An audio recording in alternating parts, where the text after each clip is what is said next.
ini sebenarnya sama dengan 2008, di mana pada waktu itu mereka memangkas ronde pertama 300 basis, setelah itu mereka pangkas sampai dengan 0%.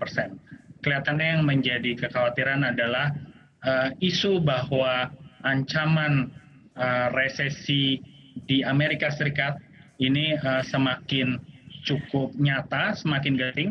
Oleh karena itu mereka mengambil langkah yang sangat antisipatif dan mereka tidak menunggu bahkan hanya jarak mungkin dalam hitungan hari, tapi karena reaksi pasar sudah menyatakan bahwa kelihatannya dampak ke ekonomi real itu akan lebih besar dan lebih cepat. Makanya mereka melakukan emergency meeting daripada menunggu tanggal 18.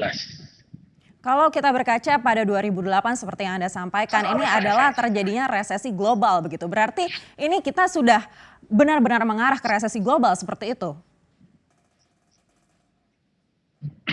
Ya, jadi yang dikhawatirkan sekitar akhir 2019 adalah cuma resesi di sektor manufacturing. Nah, sekarang karena yang terjangkit adalah manusianya sendiri, jadi sektor service juga otomatis terkena dampaknya, di mana orang banyak sekali yang terkena lockdown.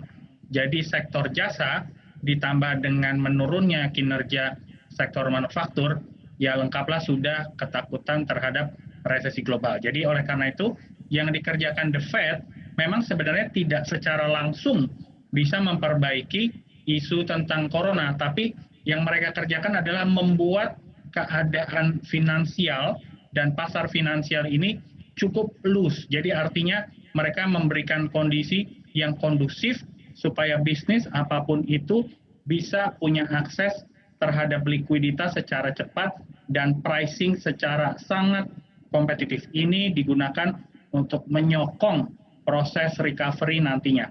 Tapi tetap yang menjadi tumpuan utama segenap masyarakat internasional adalah dari dunia kesehatan, para pembuat kebijakan kesehatan, dan lain sebagainya. Itu lebih penting untuk diperhatikan. Seperti apa ini mempengaruhi psikologis investor, Pak Enrico? Karena kalau kita lihat setelah The Fed mengurangi suku bunga acuannya, tetap saja ini tidak memberikan perubahan di investor pasar saham maupun obligasi seperti itu. Apakah ini artinya stimulus tersebut tidak berhasil? Kalau menurut saya ini memang butuh waktu, karena kita tidak bisa langsung seperti yang saya katakan, ibaratnya ini yang rusak mungkin adalah pipa air kita. Jadi kita tidak bisa manggil tukang listrik untuk membetulkannya.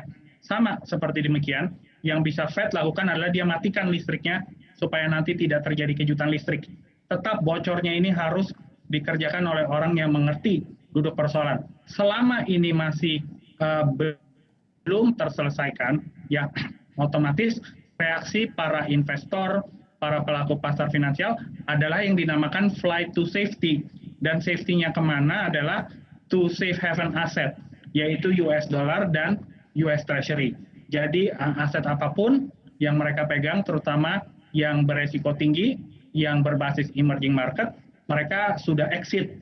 Nah, bahkan sampai titik paling mengkhawatirkan itu, mereka tidak lagi pegang US Treasury, tapi mereka pegang US dollar. Makanya yang terjadi di beberapa hari kebelakangan ini, dan menurut saya dalam waktu cepat dan dekat, adalah krisis dari dollar liquidity.